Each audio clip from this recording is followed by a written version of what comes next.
In this lesson, we're talking about isosceles triangles and equilateral triangles, and the vocabulary of isosceles triangles, as in what is an isosceles triangle, is something that you're probably familiar with. An isosceles triangle is a triangle with at least two congruent sides. A little bit of vocabulary about the sides and angles in an isosceles triangle. The two sides that are congruent are called legs, and the angle formed by those legs is called the vertex angle. The other two angles of the triangle are called base angles, and the third side of the triangle is called the base. So in this activity, they want us to construct isosceles triangles and look at the angles in them. So the way that they have us doing this construction is starting by just making a random angle, and then taking our compass and swinging an arc, a random arc, through both sides of that angle. And so we label those points B and C. And then using a straight edge, we connect B and C in order to make triangle ABC. And so I'm going to call this triangle 1 and measure the angles of B and C.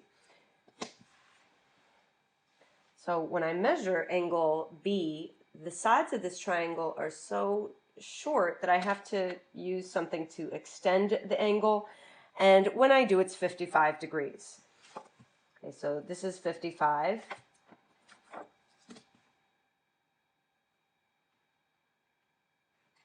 And this is also 55. And angle A, some of you, or I hope some of you, are watching me measure angle A and thinking to yourselves, now why is she doing that when she knows all three of the angles have to add up to 180? And I love that you're thinking that. So they want us to repeat steps A and D for at least 2 more times and record the results in the table. So I made, before I started recording, a few isosceles triangles, and notice those base angle measures. They're always the same. So how do I know that the triangles we constructed are isosceles triangles? Well, let's consider this one that they talked us through. AB and AC are equal because they were made with the same compass setting. So we can say that AB is congruent to AC because the same compass setting was used.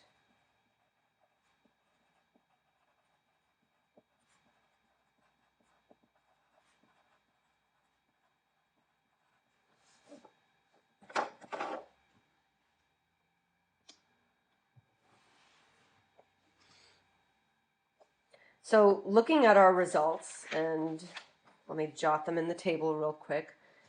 These angles were both 42, these angles were both 72, and these angles were both 29.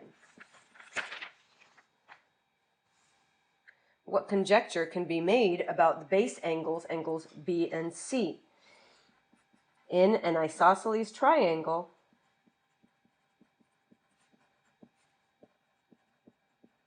base angles are congruent. So here we have the isosceles triangle theorem, and it's stated a little bit differently than what we set up here in order to kind of set us up for another property in the future, but you'll see that in a moment. This theorem says if two sides of a triangle are congruent, then the two angles opposite those sides are congruent. Okay, so you notice that the word isosceles only shows up in the name of the property, but certainly if we know that a triangle is isosceles, we can apply this theorem.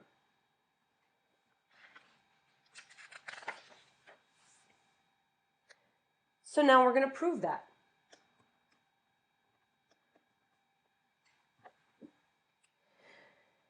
We are given that AB is congruent to AC, and in the next step we say that angle A is congruent to angle A. Well, this is an angle congruent to itself. That's the reflexive property.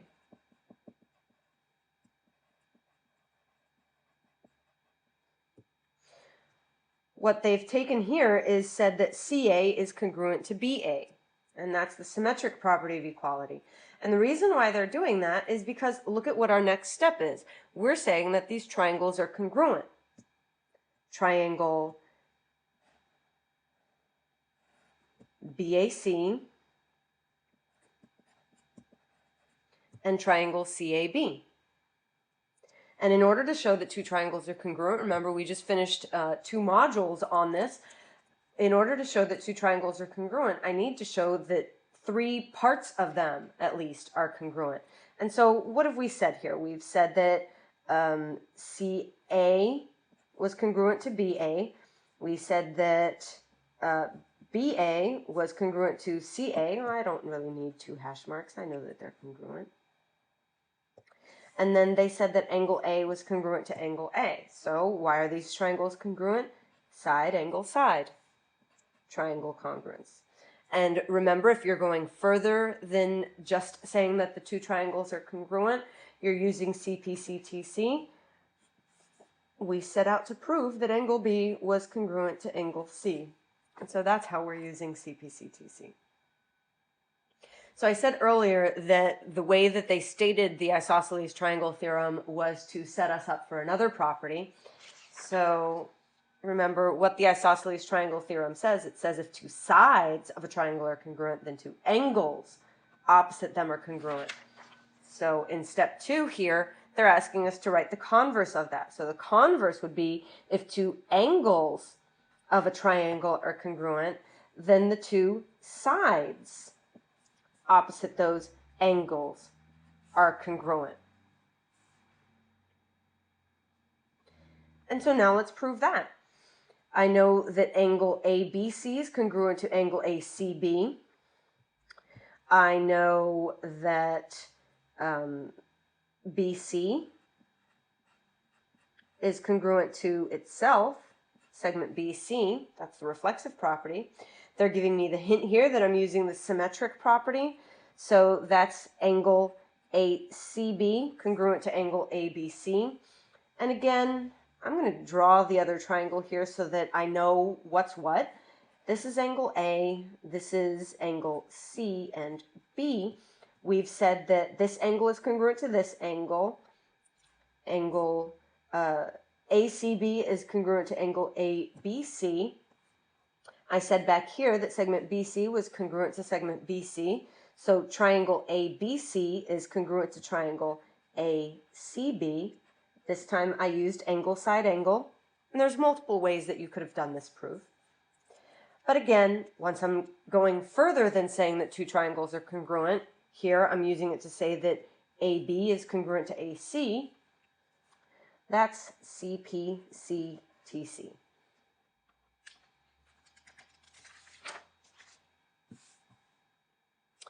A little bit more vocabulary. An equilateral triangle is a triangle with 3 congruent sides. An equiangular triangle is a triangle with 3 congruent angles. And so we have the equilateral triangle theorem that says if a triangle is equilateral, then it's also equiangular. So let's look at the proof of that. I'm given that these 3 sides are congruent. So given that AB is congruent to AC, we know that angle B will be congruent to angle C by the Isosceles Triangle theorem. It's also known that angle A is congruent to angle B by the Isosceles Triangle theorem, since AC is congruent to BC. Angle A is congruent to angle C by substitution. And finally, angle A is congruent to angle B is congruent to angle C by the transitive property of congruence. The converse of the equilateral triangle theorem is also true. If a triangle is equiangular, then I know that it's also equilateral. So we're proving that as well. We have that angle A is congruent to angle B is congruent to angle C. We're trying to prove that the 3 sides of the triangle are congruent. Okay, so because angle B is congruent to angle C, I know that AB will be congruent to AC by the converse of Isosceles Triangle theorem. Similarly, AC is going to be congruent to BC by the converse of the Isosceles Triangle theorem, because angle A is congruent to angle B. So by transitive property, I know that AB is going to be congruent to BC. So AB is congruent to AC is congruent to BC. In this reflect exam question, we're told that we applied theorems of isosceles triangles in order to prove the equilateral triangle theorem. So what can be concluded about equilateral triangles and isosceles triangles? Well, equilateral triangles are isosceles triangles.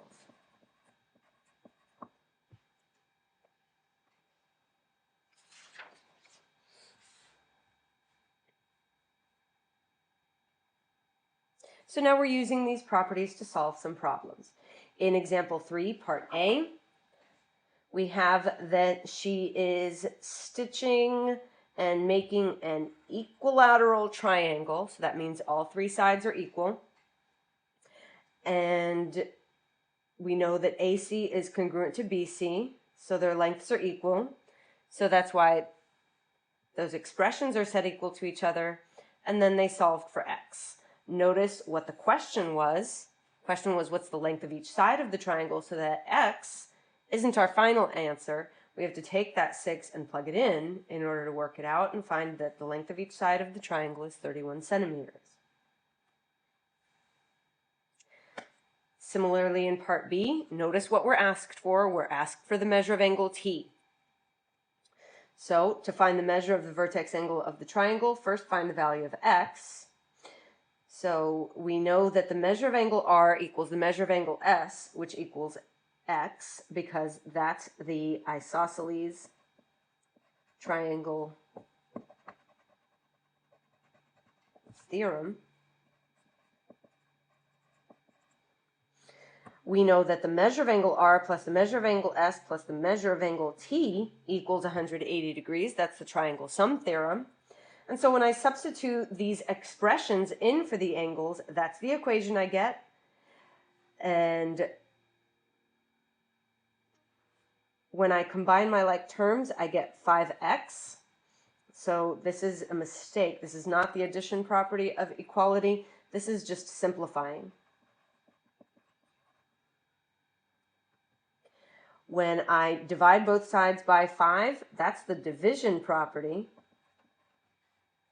And 180 divided by 5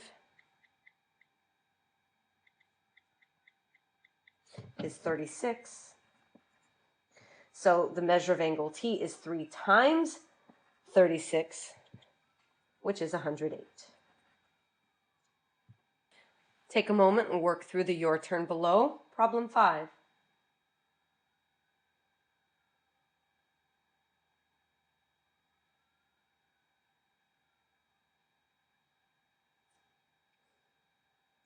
In this last example, once again, this is an equilateral triangle, and we're trying to find the length of each side of the triangle in centimeters.